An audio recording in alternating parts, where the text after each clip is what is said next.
இடியுடன் கூடிய அடைமழையால் நாட்டில் பல பகுதிகளில் நேற்று வெள்ளம் ஏற்பட்டதில் மக்கள் பெரும் அவதிக்குள்ளானார். நேற்று மாலை 6 மணி அளவில் தொடங்கிய மழை சுமார் 3 மணி நேரம் விடாது பெய்ததில் சிலாங்கூர், மலாக்கா, நெகிரி செம்பிலான் ஆகிய மாநிலங்களில் பல பகுதிகள் வெள்ளத்தில் மிதந்தது. இதனிடையே நெகிரி செம்பிலானில் சிரம்பான், ரம்பா ஆகிய வட்டாரங்களில் வெள்ளப்பெருக்கு ஏற்பட்டுள்ளது. குறிப்பாக சிரம்பான் KTM நிலையம், தபால் நிலையம், ரஹாங், ஹாப்பி கார்டன், கம்போங், புக்கிட் சடாங், ராசா, பாரோய், சினாவாங், சுங்கைகாடு, தொழில்பேட்டை உட்பட பல பகுதிகளில் வெள்ளத்தில் மூழ்கின.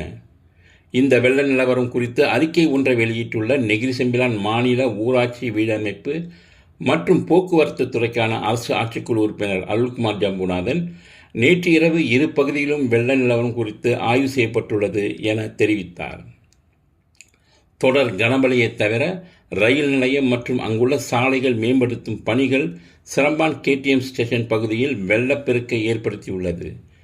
மேலும் நீர் வடிகால் அடைக்கப்பட்டதால் ஏற்பட்டிருக்கலாம் என அறியப்படுகிறது என குறிப்பிட்டார்.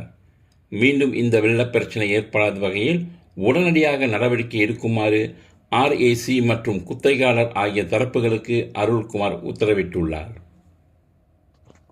விண்வெளியில் மேலும் செய்திகளை தெரிந்து கொள்ள கீழே இருக்கும் பெல் பட்டனை அழுத்துங்கள். உங்கள் ஆதரவை வெளிப்படுத்த லைக் மற்றும் ஷேர் செய்யுங்கள். தொடர்ந்து விண்வெளியுடன் உங்கள் பயணத்தை தொடர்ந்திருக்க சப்ஸ்கிரைப் செய்யுங்கள்.